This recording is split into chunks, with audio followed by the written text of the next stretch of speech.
Welcome back, everybody, to maybe the last episode of Path of the Midnight Sun. I say maybe because last episode I said will most likely be, and now maybe it just depends on how much talking there is. If it's an hour of talking, then it's gonna be cut. Cause again, like I said in the last episode, an hour is too long for my blood, too rich for my blood. 45 minutes is already stretching it, and that's usually what I reserve for the very first episode. Or if something amazing happens that a cut will just ruin it, you know? So, Anyway, we talked to these folks already. I went on a little tirade about Finn and what his meaning is here, that even though that you're a twin, you have to be your own person. And for Cattleya, her thing is, even though she lost someone, has to be able to move on. For these guys here, it's about family. Family is more than just blood. It's about who you love, who you care for. And you know what? As I'm saying this, are all the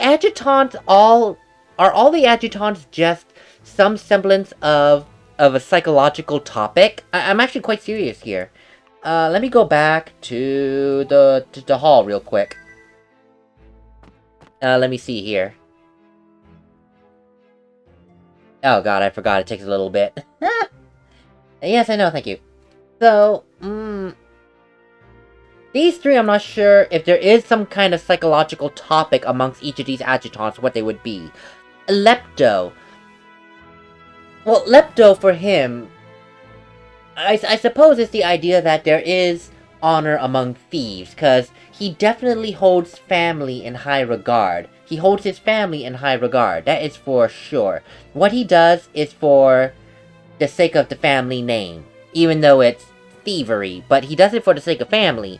And I guess that could go into a psychological topic that it's always great to do your best to uphold your family's legacy.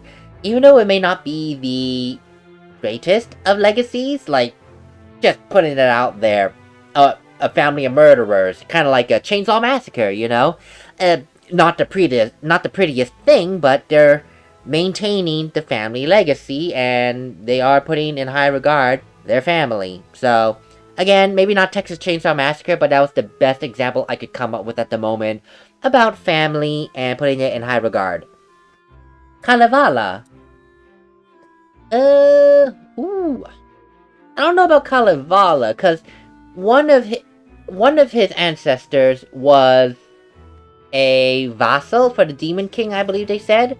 So, I guess the idea there is breaking out from your family's past, however great or terrible it might be, and becoming your own person. Because, quite clearly, Kalevala is, a poet. He's a bard. His grandmother was not a bard by any means of the word, I would assume. So, there is that family legacy of being a vassal, but he does not want to be a vassal, he just wants to be a bard, so own person. Azurite. Oh, I feel like Azurite's easy. Poverty, but you can still be happy. You could be the poorest person on Earth, but you could also be the happiest. I mean, I even made a crack about it back in their episode in, oh god, what was it called again? That neutral town that I can't think off the top of my head right now. Basically, the rich lady next door, she's rich, but she clearly ain't happy. She got a husband that she hates, and she keeps trying to cheat on him with other men. And then conversely, Azurite, Scott, and their mother. The mother is sick, but does her best to work and raise money. Azurite does his best to work and raise money for their mother's medicine. And Scott's just at home, bored, but still loving his family. Like, you can be poor, but you can also be very happy. Conversely to their next door neighbor, who is rich, but definitely not happy. So, it's right there, you know? You don't have to have money to be happy, as much as some people would like to believe otherwise. Really, you don't need money to be happy. You just need a wonderful situation, loving friends, loving family, and what have you. So I think all these adjutants at the end are going to be a topic of some kind. with regards to a psychological standpoint. There we go. Oh, hi guys. I shudder to think what you guys' psychological topic is. Oh, let's figure it out, why don't we? Oh boy. Oh, Lady Folitross, you look stunning as ever. She's even more gorgeous than usual, Master. That attire really suits her. These two. They know I'm taken, right? Aren't you a little too young to be here, though, Andre? Why? I'm 15. It's not like they only serve alcohol in here. Oh, don't you worry, milady. He has already been blessed with the glorious taste of vodka. He is 15, sir. But the legal drinking age across all of you is 15. I'm not doing anything wrong, am I?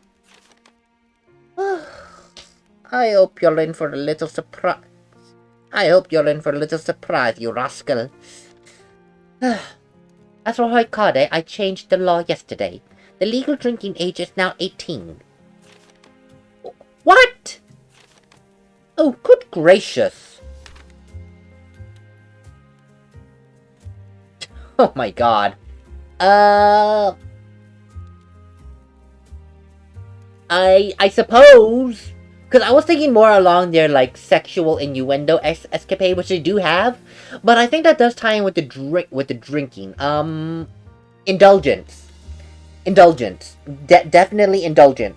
Because these two indulge a lot in, like, those sexual innuendos and yada yada, but also in drinking. Quite clear with Andre, now that the legal drinking age is 18, he can't drink anymore. So, yeah, I would say that their psychological topic is indulgence, or quite possibly overindulgence. I mean, I don't know, I didn't really get much history on them apart from the beginning, but there's definitely the topic of indulgence. And quite possibly not being able to hold back effectively, because they always make these sexual innuendos. So, they might have a difficult time holding back on indulging. I used to study these ancient tomes back in the day. I'd always learn something new. I must admit, however, that my knowledge and expertise has far surpassed anything contained in these books. Perhaps I should get into writing in my spare time. That's a thought, isn't it? Hey, why not, Fartros? You have seen a lot around the world. You honestly have. A little bit of writing would definitely not hurt. Okay. Hey, Siapana. Hello, Fartros. Siapana, how are you doing today? Fine, thanks. Aside from being told for the third time today that I'm too young to be serving alcohol, I'm sorry that still happens to you. Well, I'm surprised too.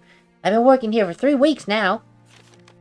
I'll make sure it's common knowledge in the castle that you're not too young for this job. And thank you for being here. Oh my, do you have to say that every single time? I guess I'm being really repetitive as of late. It's only that... Really, it makes me happy that this lounge wasn't abandoned. It holds a special meaning for me in my heart. Oh, forgive the intrusion, but I heard about it from Shiori. It's because of Lulu, right? Yes. She was my best friend, and... I'd miss her every day. Paratros. What am I doing? Shouldn't be looking so sad on such an important day. It's okay. Please, remember that me and Shiori will always be here for you. If you ever need some time for yourself, or a place where you can just be yourself, this lounge will forever be your safe little nest. Did you hear that, Lulu? Your will lives on. You're a true friend, Siapana. Thank you ever so much. Don't mention it.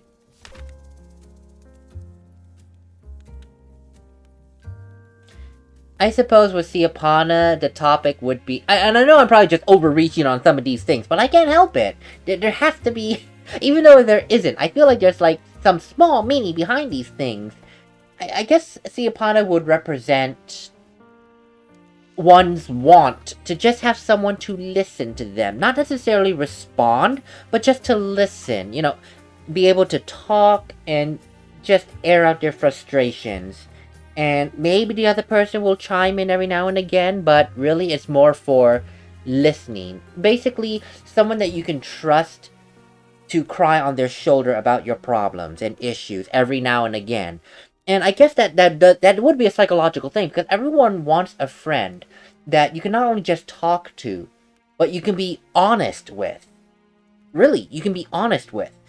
I personally have been blessed in recent years to have found someone to have that level of trust in a friendship that I can have what Faratros and Lulu had. That kind of friendship that you can talk to each other, tease with each other, be yourself with each other. And I can guarantee you there's no better friendship to have than that kind, where you get that kind of friendship. There's nothing like it in the world. There really isn't. And I have been blessed to have found that kind of friendship in the past few years. So I know I can see kind of where Faratros is coming from with Siapana, and seeing that Lulu's memory lives on. That this is her safe place. She can be herself, you know? So I know where Faratros is coming from with that. I really do. But anyway, that's enough of that. I actually almost teared up a little bit talking about that, because it really was one of my greatest moments in life, having a friendship just like that. I've always wanted one, but I couldn't find one. And now as an adult, like, just for reference sake, I'm 31.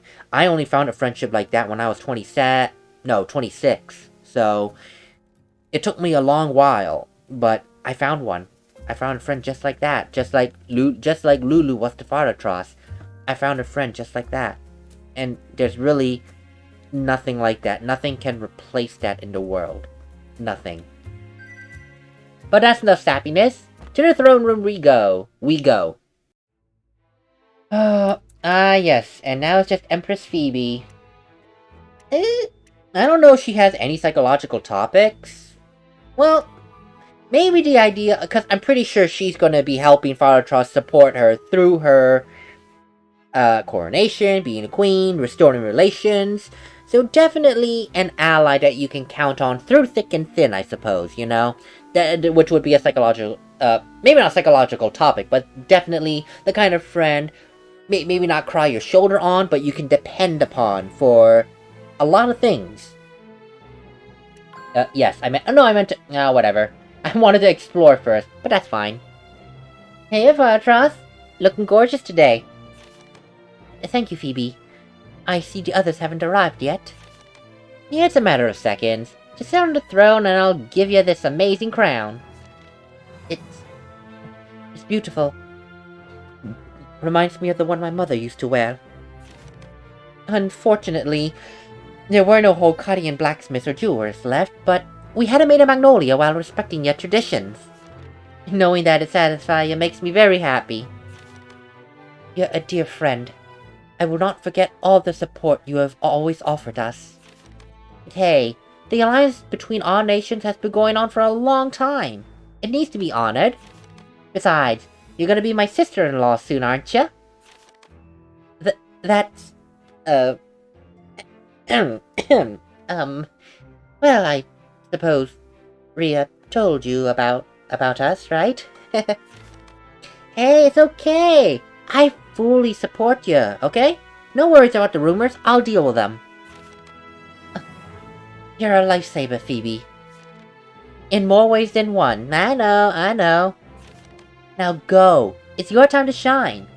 Okay, yep, yep. Definitely that topic of having a friend that you can depend on through thick and thin. Because remember, Phoebe was a temp adjutant, so I count her as an adjutant. And part of the discussion of, on the psychological aspect of many things, relationships and whatnot. So, yeah, for Phoebe, is the friend that you can rely on to help you whenever you need it to the best of their ability. No strings attached. Most of the time, no strings attached. but usually it is because you're friends, and that's what friends do. Help each other out through thick and thin. Yep, that's what Phoebe is. And now I can click on the throne, right? Yeah, I do that. Is there anything else that I can check? I mean, I doubt there'll be any Wolf. Any secrets? Nope. I was wondering if the game would throw something like, if you don't click here now, you're gonna miss a secret place that came up. No, the game didn't do that. Okay, to the throne we go. It seems it's time. Have I seen everything that needed my attention in the castle, though? Not yet. I must talk to someone. Wait. That makes me wonder, is there really someone that just pops up? I have to check. So if there is no one that pops up, I'm just gonna skip ahead. But if there is, well, there it is. So, give me a hot moment. Okay, newsflash. There wasn't anyone. I just had to check because I know some games have those, like, little cheap secrets where, like, okay, you talk to everyone, okay, we're done, let's keep going. But then it's like that one little secret that, like, you talk to everyone, oh, did you go back to this place? You didn't? Ah, well, you missed out on something. No, and I will say this, I will appreciate this game for not doing a cheap secret like that, because how many people would think of doing that, honestly? It only just came to my mind, because I was like, you know what are the chances? Let me check, and there wasn't. So, good that they didn't hide a secret like that, you know, after talking to everyone, and it's like, okay, we're done, let's keep going, you know? Good on them for that, really good on them for that. To the throne we go. It is definitely time. Yes, it's time for me to take my place here. So be it then. The coronation. We've come a long way. We definitely have. And now we're actually coming to the end. Wow, I feel so emotional here. It's... I'll talk about it later, once we get through here. I'm finally starting to rebuild Hoikade, with the help of the other nations. It's certainly a step in the right direction, and I've been blessed with precious companions who help me cope with my tragic past. So, you ready? Here comes the crown! Wait, Phoebe. There. You look mad pretty, let me tell ya! I imagined it to be a bit more... formal. Oh, well. My sister is right. You do look gorgeous, Firetross. Rhea, when did you arrive? Just now! Happy to see us? How embarrassing. Don't say that, Fa. You look great. I couldn't agree more.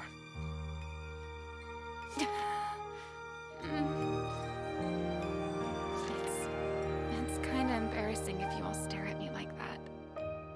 Hey, what if I painted a picture representing the group that saved the world? Since when can you paint? Aren't Hoikadian royalty taught such arts? Come on, get into position. Wonderful idea.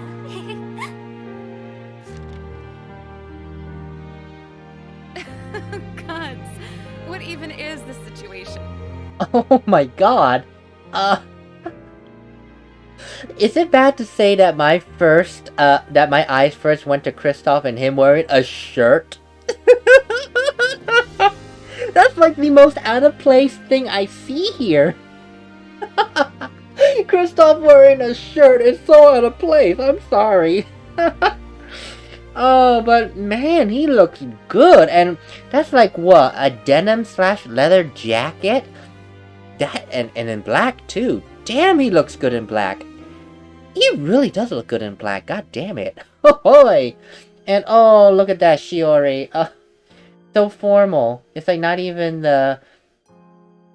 Where I'm used to seeing her without with the shoulders, but now it's just so formal. And look at that.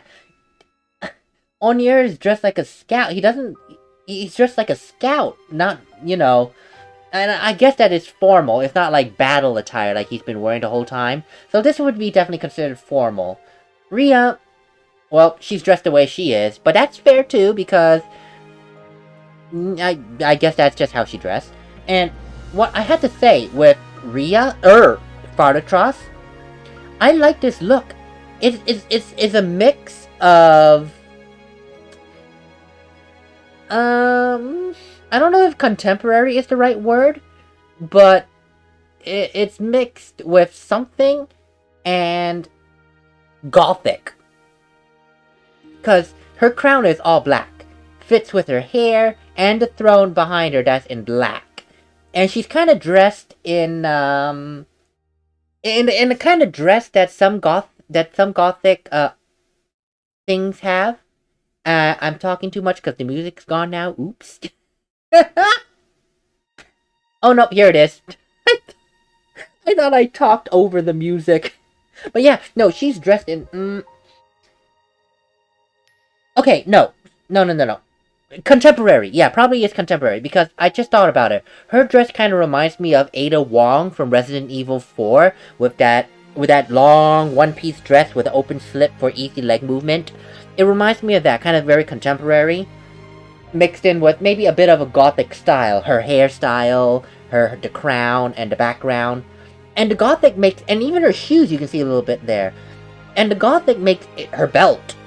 The gothic makes sense because Hoikare is known for, like, it being able to... It's royalty to know dark magic. Dark magic. So, it makes sense that there's a gothic undertone to it. It makes sense. And it's so pretty. They're all so pretty. And, oh my god. You know, I never had a scope of how small Lukos was. Oh my god, he's barely up to people's knees.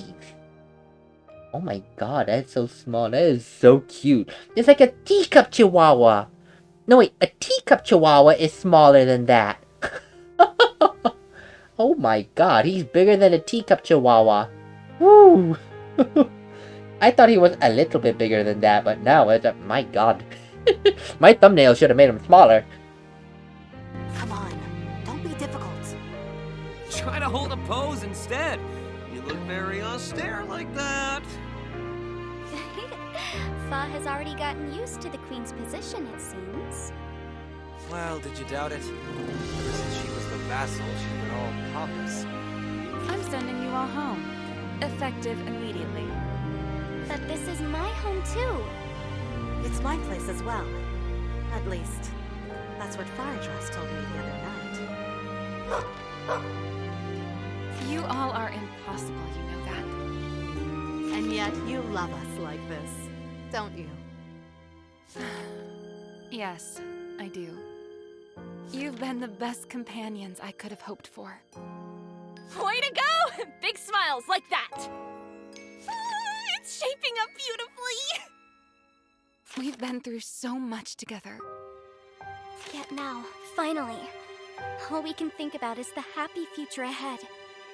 I couldn't agree more. Now and always, Fardatros. This will be the most beautiful memory I will cherish forever in my heart, no doubt. Oh yeah! Our adventures are just beginning!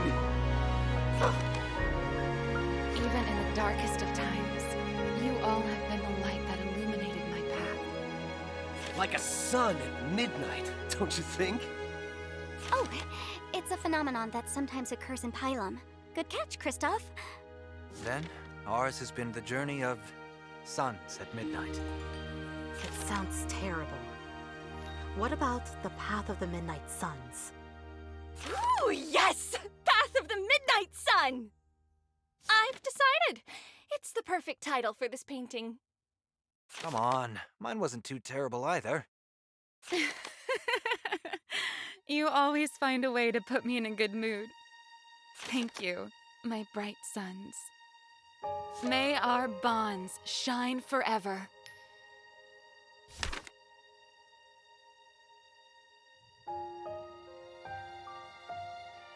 Path of the Midnight Sun. It all comes around. Why is this called Path of the Midnight Sun? Because she was traveling in the darkest moments of her life. And by meeting these four, she's found the sons in her life. And just, Path of the Midnight Sun. It's so beautiful. I know I said that I was feeling emotional before we got to this point, and I always do when the end of a project comes along, and so that's normal for me.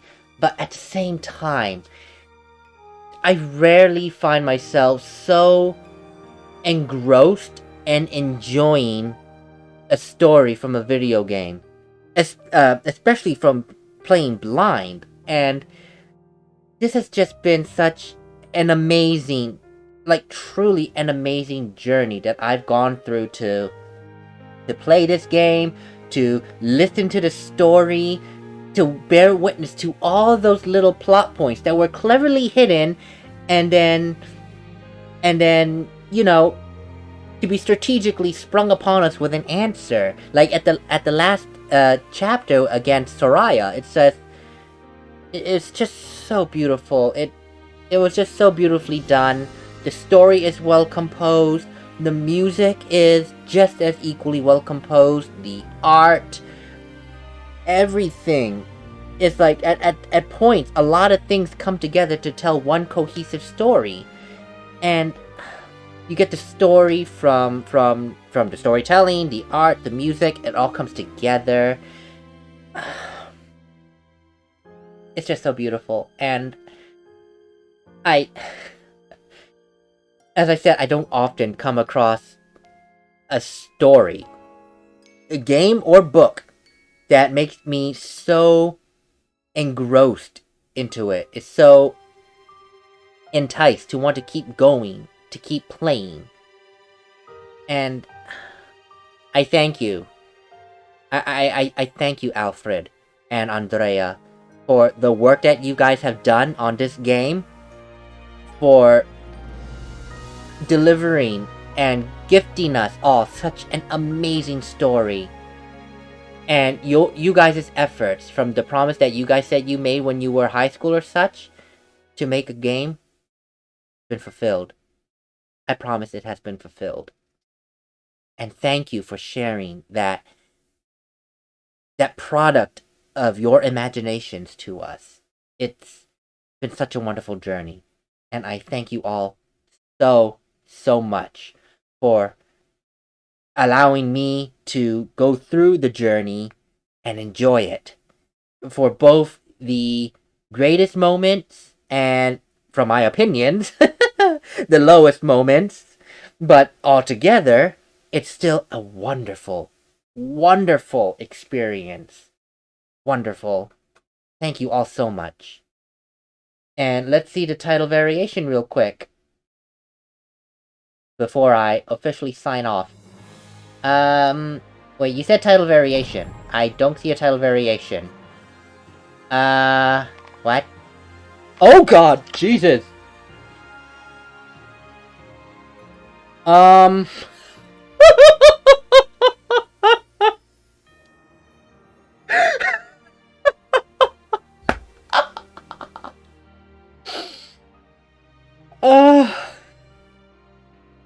Alfred!